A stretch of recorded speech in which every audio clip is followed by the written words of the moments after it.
તો ખેડૂતો માટે ખૂબ મોટા સમાચાર છે। પહેલીવાર ચોમાસાની તારીખ પ્રમાણે વર્તારો આગાહીકાર રજનીકાંત લાલાણીનું અનુમાન છે। આવતું ચોમાસું મધ્યમ સાધારણ રહેશે। છેલ્લા 25 વર્ષથી રજનીકાંત લાલાણી કરે છે આગાહી। વર્ષા વિજ્ઞાન મંડળ જૂનાગઢના સભ્ય છે લાલાણી। 24 પરિબળોના અભ્યાસ પરથી ચોમાસાનું અનુમાન। તારીખ સાથે ચોમાસાના વરસાદનો વર્તારો। વાવણીથી લઈને ચોમાસાની વિદાય સુધીની તારીખ અલગ અલગ 2 તબક્કામાં વાવણી થવાનું અનુમાન।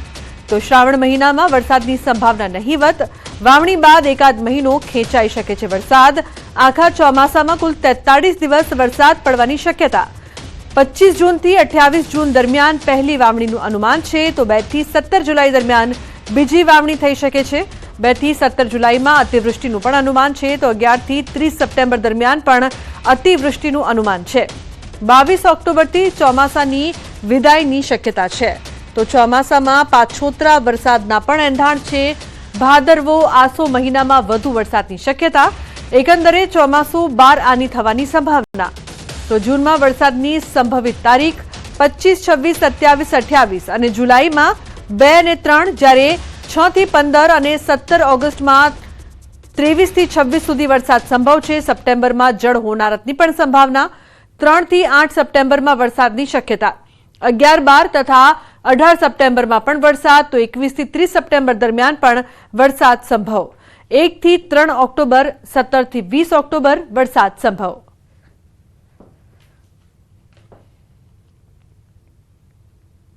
તો ગુજરાતવાસીઓ આગ ઝરતી ગરમીમાંથી મળશે રાહત। આગાહીકાર પરેશ ગોસ્વામીની મોટી આગાહી।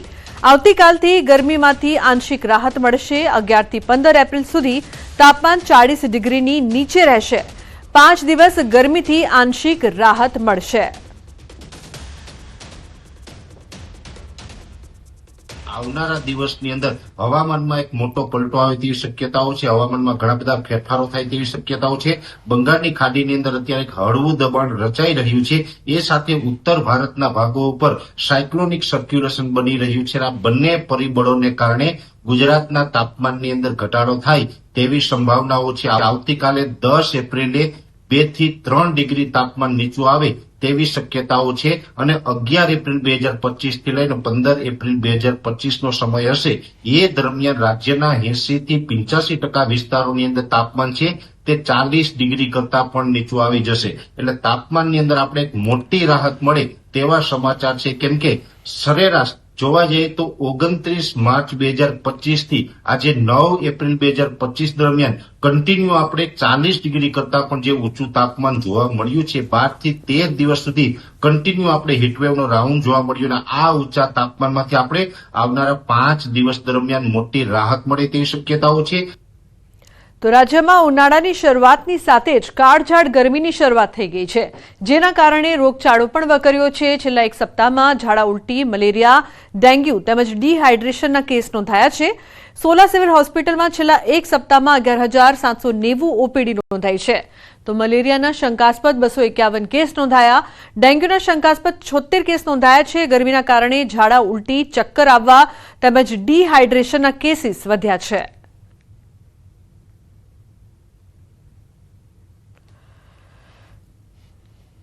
તો ઈડરથી અજીબો ગરીબ કિસ્સો સામે આવ્યો છે। 12,000ની ખાનગી નોકરી કરતા યુવકને આઈટીની 36 કરોડ રૂપિયાની નોટિસ મળી। રતનપુર ગામના સામાન્ય પરિવારના જીતેશ મકવાણાને 36 કરોડ રૂપિયા ભરવાનું ઇન્કમટેક્સ વિભાગે ફરમાન કર્યું।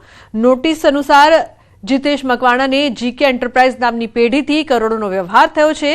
નોટિસ મળતા જીતેશ 4 દિવસથી સંલગ્ન ઓફિસોના ધક્કા ખાઈ રહ્યો છે।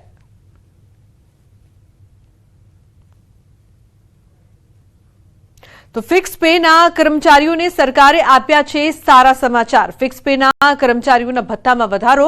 12 કલાકથી ઓછા સમયનું ભથ્થું વધીને ₹200। 12 કલાક કરતાં વધુ રોકાણના ભથ્થામાં 400નો વધારો થયો છે। મુસાફરી ભાડું પણ એસટી રેલવે પ્રમાણે મળશે।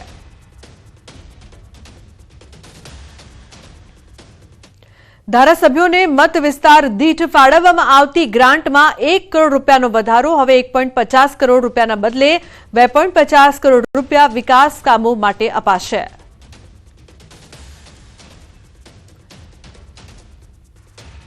ગાંધીનગર ખાતે GCAS એડમિશન પોર્ટલની રિવ્યુ બેઠક મળી. ઉચ્ચ અને ટેકનિકલ શિક્ષણ મંત્રી ઋષિકેશ પટેલની અધ્યક્ષતામાં બેઠકનું આયોજન કરાયું. બેઠકમાં રાજ્યની 16થી વધુ યુનિવર્સિટીઓના વાઇસ ચાન્સેલર ઉપસ્થિત રહ્યા.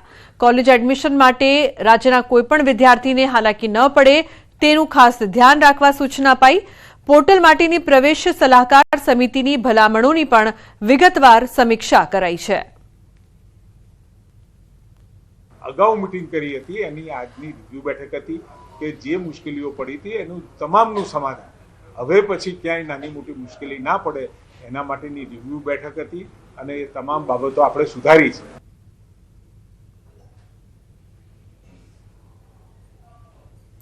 અને મહત્વપૂર્ણ સમાચારની વાત કરીએ તો ઓસ્ટ્રેલિયામાં ગુજરાતી મૂળના યુવકની હત્યા. ઓસ્ટ્રેલિયાના મેલબોર્નના પૂર્વ બરવુડમાં બનાવ. બિલ્લીમોરાના મિહિર દેસાઈ નામના યુવકની હત્યા થઈ છે. ચપ્પુના ઘા મારીને ગુજરાતી યુવકની હત્યા કરાઈ છે. આ બનાવમાં વિક્ટોરિયા પોલીસે નજીકના ઘરેથી 42 વર્ષીય મૂળ ગુજરાતી વ્યક્તિની અટકાયત કરીને પૂછપરછ કરી છે, જેમાં બંને યુવકો એકબીજાને ઓળખતા હતા અને રૂમમેટ હતા. આ બનાવને પગલે મેલબોર્નના ગુજરાતી સમાજમાં આઘાતની લાગણી છે. જોકે હત્યા કયા કારણથી થઈ તે અંગે ખુલાસો નથી થયો. અન્ય સમાચાર સુરતથી કેપી સંઘવી ડાયમંડ સામે ધરણા. એક બાદ એક ધારાસભ્ય ધરણામાં જોડાયા. MLA વિનુ મોરડિયા ધરણામાં જોડાયા છે. MLA કુમાર કાનાણી પણ જોડાયા હતા. ખોટી રીતે ચેક બાઉન્સના કેસ દાખલ કર્યાનો આરોપ. ગઈકાલે ધારાસભ્ય કુમાર કાનાણી અને કાંતિ બલર ધરણામાં જોડાયા હતા. આજે કતારગામ ધારાસભ્ય વિનુ મોરડિયા ધરણામાં જોડાયા છે. કેપી સંઘવી દ્વારા હીરા વેપારીઓ પર ખોટી રીતે ચેક બાઉન્સના કેસો દાખલ કર્યા હોવાનો આરોપ સાથે ધરણા. આવડી મોટી કંપની હોય, લોકો પણ રડ્યા હોય અને લોકોમાંથી કંપની પણ રળી હોય. જ્યારે નુકસાન જ ગયું છે અને વર્ષોથી પરંપરા, આટલા વર્ષોથી ડાયમંડનો ઉદ્યોગ છે, 60 વર્ષ થયા હોય કે વધારે થયા હોય, છતાં જ્યારે ઉઠી જાવ ચૂકવણું લઈ લીધા પછી ક્યારેય કોઈએ આવો વ્યવહાર કે પછી માંગણી કરી નથી. અને એ કરે તો એસોસિએશન એની જે પરંપરા છે એ વ્યાજબી ગણતું નથી. બહેનો ઉપર આ પ્રકારના કેસો કરે અને એમને જેલમાં મોકલવા એ મને એમના માટે પણ યોગ્ય લાગતું નથી. કારણ કે એકવાર ચૂકવણું લઈ લીધું છે, એમનું ઇન્ટરવ્યૂ મુજબ કહેવું છે કે અમને ચૂકવણું નથી મળ્યું, તો અહીંયા સહીઓ કરેલા અહીંયા પેપર્સ આ લોકો બતાવે છે. અને મેન તો હું એવું કહું છું કે ડાયમંડનો અબજો રૂપિયાનો જે બિઝનેસ ચાલે છે ને એ જબાન ઉપર ચાલ્યો છે. અમે એવું નથી કહેતા કોઈની પાસે છે ને તમે માગોમાં, તમે તમારી રીતે સર્વે કરાવો, જેની પાસે હોય લઈ લો, પણ જે પરિવાર પાસે 12 પરિવાર પાસે છે જ નહીં, આવા લોકોને કોર્ટની અંદર જે કાંઈ કેસો કર્યા છે એ પરત ખેંચી એના જે ત્રાસ અત્યારે માનસિક રીતે ત્રાસ વેઠી રહ્યા છે એમાંથી મુક્તિ અપાવો. આણંદ જિલ્લાના સોજિત્રા તાલુકાની સરકારી આરોગ્યલક્ષી સેવાઓ પર અત્યારે સવાલો ઉભા થઈ રહ્યા છે. ન્યૂઝ 18 ગુજરાતીની ટીમે સોજિત્રા તાલુકાની તાલુકા હેલ્થ ઓફિસ અને સામૂહિક આરોગ્ય કેન્દ્ર ખાતે રિયાલિટી ચેક કર્યું, ત્યારે કેટલીક હકીકતો જાણવા મળી છે. રિયાલિટી ચેકમાં કેટલીક ગંભીર ક્ષતિઓ મળી આવી તો વળી સોજિત્રા તાલુકા હેલ્થના દવાખાના જર્જરિત હાલતમાં જોવા મળ્યા. આ બંને દવાખાનામાં સુવિધાના નામે કંઈ જ નથી.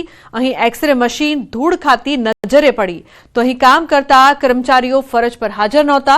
ત્યારે સવાલ થાય છે કે રાજ્ય સરકાર આરોગ્ય વિભાગ પાછળ કરોડો રૂપિયા આપે છે જેથી આરોગ્યલક્ષી સુવિધા મળી રહે, પરંતુ દવાખાનાઓમાં સ્થિતિ તો કંઈક બીજી જ જોવા મળે છે. ધૂળ નથી ખાતું. આ રિનોવેશનનું કામ ચાલુ છે એટલે એ ઢોકેલું છે અને હજુ કામ ચાલુ જ છે. આજે આ મજૂરો આજે કામ પર નથી આવ્યા એટલા બંધ છે. હવે હું તો અત્યારે ડેપ્યુટેશન ઉપર છું, 7 દિવસના ડેપ્યુટેશન ઉપર છું. અત્યારના મેઇન એમઓ તરીકે આપણા DJ પરમાર સાહેબ છે, જે હાલ રજા ઉપર છે. તમારે આગળ આરોગ્યની વ્યવસ્થાને લગતા કોઈ બી પ્રશ્ન હોય તો આગળના વડી કચેરીએ તમે જઈને પરત ત્યાં કરી શકો છો. રાજકોટમાં લાતી પ્લોટ વિસ્તારમાં ફૂડ એન્ડ ડ્રગ્સ વિભાગની કાર્યવાહી. Nancy ગૃહોદ્યોગમાં checking. ગૃહોદ્યોગમાં મોટા પ્રમાણમાં કરાય છે હિંગનું ઉત્પાદન. ફૂડ વિભાગની તપાસમાં અનેક બેદરકારી સામે આવી છે. ગંદકી વચ્ચે હિંગ બનાવવા જથ્થો રાખવામાં આવ્યો હતો. ખુલ્લા સ્થળોએ હિંગ બનાવવાનું રો મટીરિયલ પણ રાખવામાં આવ્યું.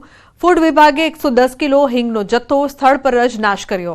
ગૃહોદ્યોગને સ્વચ્છતા, હિંગનું યોગ્ય સ્ટોરેજ અને લાયસન્સ બાબતે નોટિસ ફટકારી, જ્યારે અલગ અલગ સ્થળેથી 16 જેટલા મસાલાના નમૂના લેવામાં આવ્યા. મહેસાણાના ઊંઝા ખાતે આવેલા